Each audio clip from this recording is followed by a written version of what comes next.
One Zambia. Yeah. One Zambia. One nation.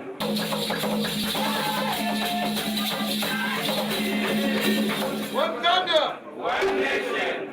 Although you have heard my song several times, I'll still sing it. Wish me luck as you wave me good. Welcome to this special current affairs program where we're taking a very close and intrinsic look at the life of Dr. Kenneth Kaunda, the former president and first president of the Republic of Zambia. I'm also currently joined by His Excellency Ambassador Emmanuel Chenda. Ambassador, thank you so much for joining us today. And of course, once again, our sincerest condolences to not only yourselves, but the people of Zambia.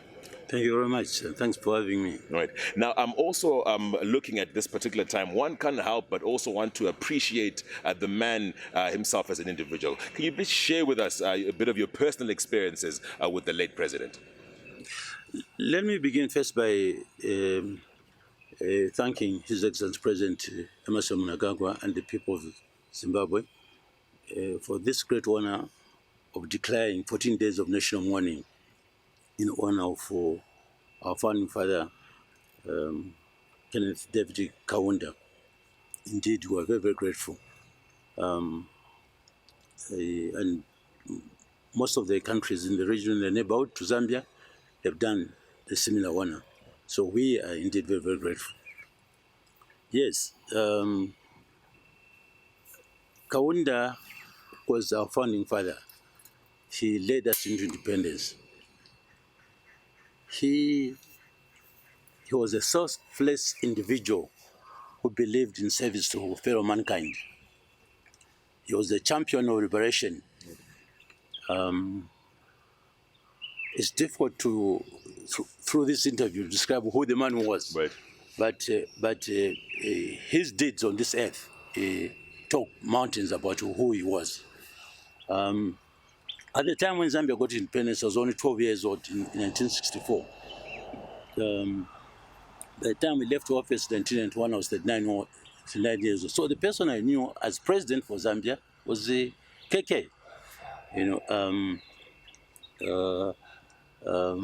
And us as Zambians, we were greatly indebted. We are who we are because of what KK did.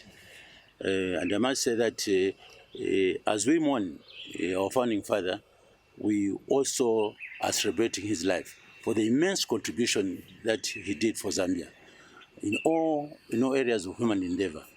He laid a strong foundation on which successful governments continue to build on, both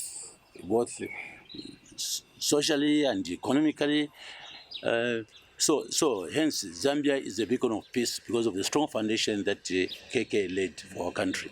Now, that strong foundation seems to still speak to the times that we find ourselves in at the moment. One very clear vision that the late former president put in was one nation, one Zambia. And that seems to also have permeated from the founding ethos of nationalism, Pan-Africanism, some of the ideals that were entrenched in him from his early days. Help us appreciate how that transition took place to be able to connect with the people of Zambia, but also extend further to the people of Africa. Like I said at the beginning, KK was a selfless person. And having been the leader of Zambia and acknowledging the fact that Zambia is ethnically polarized, there are 73 tribes in Zambia. One of his first things he had to do is to ensure that the country was united. So he came up with this mantra: one Zambia, one nation. To unite all the 73 tribes. And in all his activities, in all his deeds, both in terms of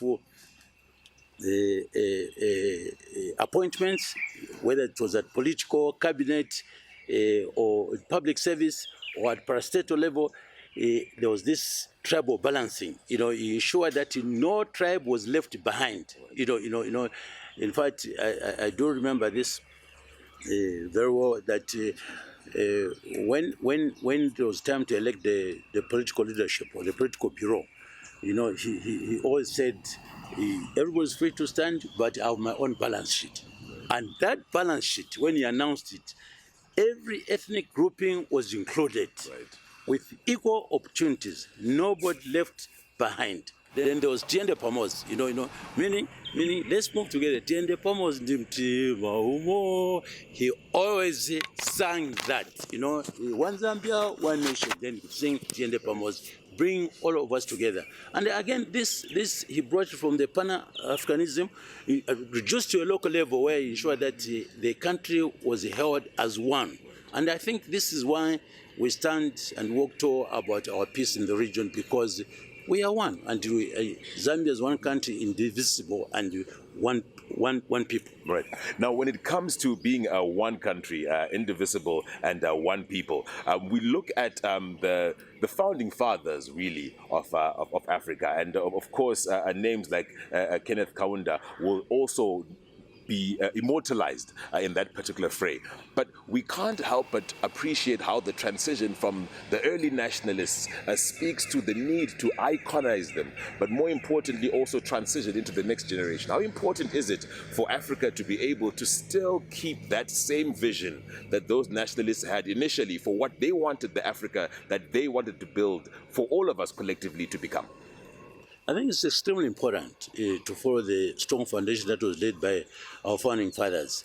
Now the AU is working towards this. We have this continental free trade area, ensure that we have borderless countries or soft borders, so that we're not only united politically but also united economically.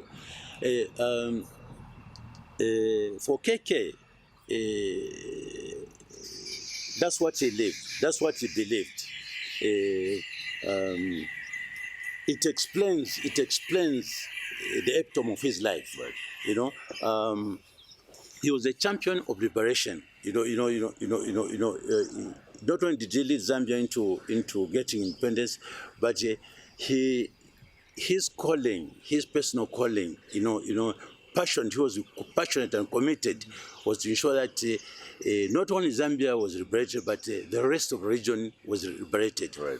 I think that personal crusade which he championed, perhaps if it weren't for the man and the man he was, could not have been handled the way it was. Right. In spite of the various challenges and difficulties that Zambia went through, economically, those how much Zambia was bombed and the infrastructure was destroyed by the Boers and Ian Smith here. Incidentally, he used to call Ian Smith that monkey across the Zambezi. Yes. It's that character in him that he believed. Man east, man west, man south, man north must be united. Right. So he committed himself to ensure that everybody else was liberalized. And I was extremely humbled when President Cyril Ramaphosa, in his address to the nation over the passing of Dr. Kaunda, said, this was the father of liberation. Right. Because that responsibility to ensure that we do not only see ourselves as independent as Zambia, but we were surrounded by very hostile and friendly neighbors. But Mozambique, there was war there, Zimbabwe, Namibia, Angola. So really, for us to have peace, we had to ensure that our colleagues were, and without exception, all liberation movements had headquarters in Zambia.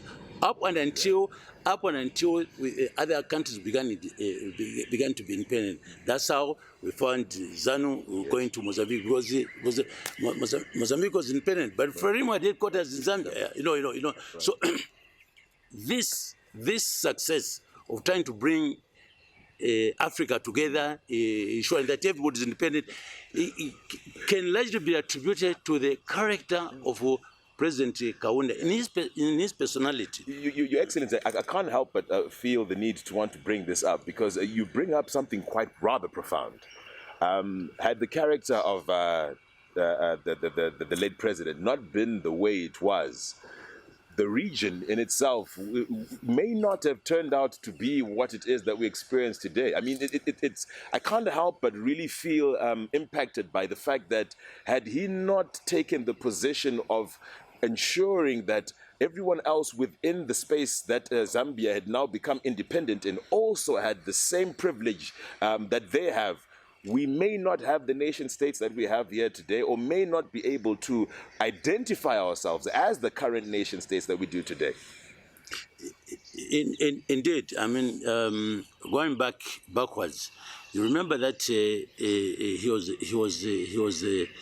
the champion of frontline states. Yes. In fact, SADC was born from frontline states. It was only after that was changed into SADC. From political emancipation, it turned into economic emancipation, and we must really thank God for having given us such a person whose commitment, whose passion, whose calling was to ensure that we do not only look at ourselves as individual countries, but we saw ourselves larger than our individual countries. One question that I would like to also extend to you there, Your Excellency, is with the character and nature that the late president showed, it also does reflect the people and the challenges that governing has on Africa. How far do you think we are when it comes to the African populace realizing what the vision that comes from leadership is for collective bargaining, for collective working, and sometimes having to go through what some call austerity, so what some call depressions in the economy, that you need to be able to endure this, to be able to finally get to the point where you can reap the benefits that... I think the emphasis now is on regional integration, right. Which is important, and I think as us as SADC here, that's our focus. And this thing, we can even go back towards the Federation of Region. Let's go back to Kariba Dam. Kariba Dam was constructed to facilitate generation of power in the region of Zambia and Zimbabwe. That was done during the colonial times. That was regional integration. See how provide no country individually was able to build that down. Right. But the combination of Zambia and Zimbabwe were able to do that, and still stands out as a major asset for economic development for the two countries. Mm-hmm. So this is the way to go. Right. We must soften our borders. Mm-hmm. We must allow for free movement for our people. So that we work towards looking at ourselves as one entity, right. Separate countries, but as one entity. And I think this is the direction in which we're pushing. Continental free trade area, it's in that direction. So but the founding fathers had this foresight. They saw it. But Your Excellency, that commitment, that commitment, mm-hmm. So it's gratifying to know that the new leaders are coming out. They acknowledge that this is the way we should go. Mm-hmm. But obviously, it's going to take time. Right. But we've started working on that journey, mm-hmm. and I'm confident myself as we go forward, we begin to implement these measures so that for instance, between Zambia and Zimbabwe, Lusaka is only 30 minutes away from the capital Harare here. I think the two capitals are the closest in the region. Why should it be taking hours for people to travel to Zimbabwe? They go to Chirundi border, there are long queues and things like that. I think those are things we should we begin to soften. People must be able to move. When the economic opportunities are in Zimbabwe, then the people determine. They shift towards enhancing their living by opportunities that are available in Zimbabwe. If they're in Zambia, the comparative advantage of the region must be exploited by the citizens themselves, right, for the benefit of the whole region. Now, when it comes to total liberty of all mankind and all earth, it does seem as though that if we look at statesmen, Pan-Africanists, and even just humanists in general, one can't help but put him up there with the likes of Gandhi when it comes to being able to at least speak towards what it is to engage humanism. What do you believe his global legacy is going to be? he was a person who believed in non-violence. Gandhi influenced him a lot. Throughout his struggle, he believed in non-violence. Martin Luther King also influenced him quite a lot. And that was who he was. His global legacy would be a person who believed in service to fellow mankind. I think that would be his global. Let's talk about. We've talked about this liberation war. Liberation wars in the region and things like that. That was an extremely difficult thing for him to handle as a president of a country that was completely surrounded by enemy territories. Zambia was pounded, shelled, bombed, infrastructure, people killed. The liberation freedom fighters who were in Zambia were killed, bombed in Zambia. But he never relented, he never gave up. Wherever he went, he spoke about the atrocities of apartheid, the atrocities of Smith here, that the people must be liberated, Zimbabweans must get independence. He never gave up. That took more than just an ordinary man. At any international forum when he stood up, people knew. He shed tears, not because he was a weak person. He shed tears in sympathy. I have never, in the so many years I lived with Kaunda, I never saw him shed tears when it was a problem affecting him. He was such a strong person.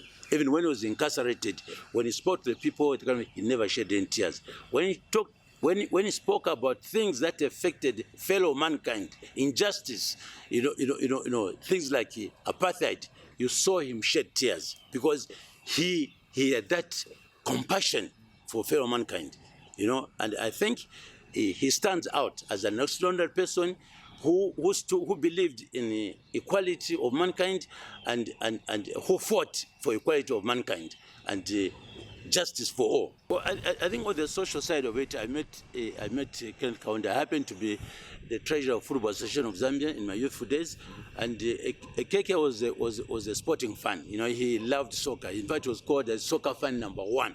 And each time Zambia was playing, he always attended those matches. And the tradition or the culture then was that he would go to the stadium, greet the players, and kick the ball to the center, dribble around the players and kick the ball. Right. He was such a lovely person, right. With that statesman personality. I mean, a handshake. When we were young civil servants those days, and you had the occasion to shake hands with Kaunda, you tell your friends that I'm not going to wash my hands today because I shook hands with KK today. He had that lovable personality, right. And later on, when I came into life, was upgraded to public life. Right. Happened to serve in cabinet. I dealt with him a lot, right. And the humility, the orderliness of the person is something that will stay with me for life. He was such a wonderful, for us, he was a father, he was also our president. It was difficult to go and greet Kaunda without you kneeling down, compelling your own out of your own volition. He carried this statesmanship around him, this oral statesmanship. This fatherly. You had to go kneel down. If you go into the house now, you see one of the pictures. I was right. greeting him. Right. As Minister of Agriculture, I went to greet him. Right. I was kneeling down. Right. That was the nature of the man. Yeah. So we will miss him. All we can say is that he ran a good race, he fought a good fight, and I think it was time for him to receive his president. And as Zambians, we thank him so much, and we will eternally be indebted to this extraordinary person by the name of KK. And on that note, we also are going to take some time to go into the ambassador's residence and have a look at a few of the pictures that he highlighted with his experiences with the late Dr. Kenneth Kaunda, and also appreciate how personal that relationship was, but more importantly, the influence that he had on his life. Right. And KK, right. Here we are having some social time. I can't remember what it was. This is in Zambia. This is in Zambia, and But this is how much sociable the man was, you know. And these are treasurable pictures, because for us growing up, all we knew was KK, you know, the true father of the nation. This sort of thing, I think I was minister for the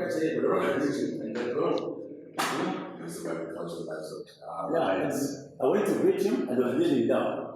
That's how much we revered KK.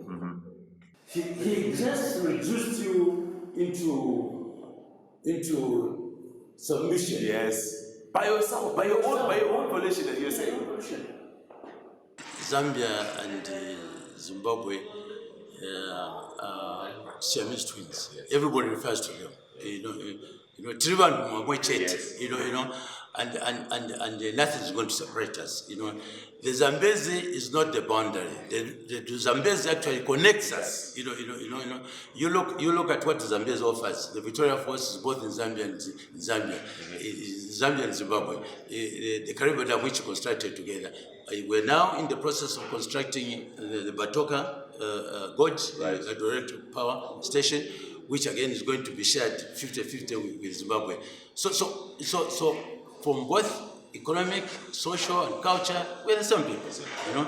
But even more important is that our leaders, President Kaunda, the former President Mugabe, they were close. They were close. You know, the successors, subsequent successors, His Excellency President Emmanuel Chenda and President Lungu are also buddies. Right. You know, so the spirit of oneness, the spirit of Siamese twins continues to be within us. But even more important, we should reduce this to personal one-to-one level as individuals, human beings. Right. Because that's where the strength is. When the people are able to feel free, Zambians are able to feel free in Zimbabwe, and Zimbabweans are able to feel free in Zambia. They're able to move without much hassle, with minimum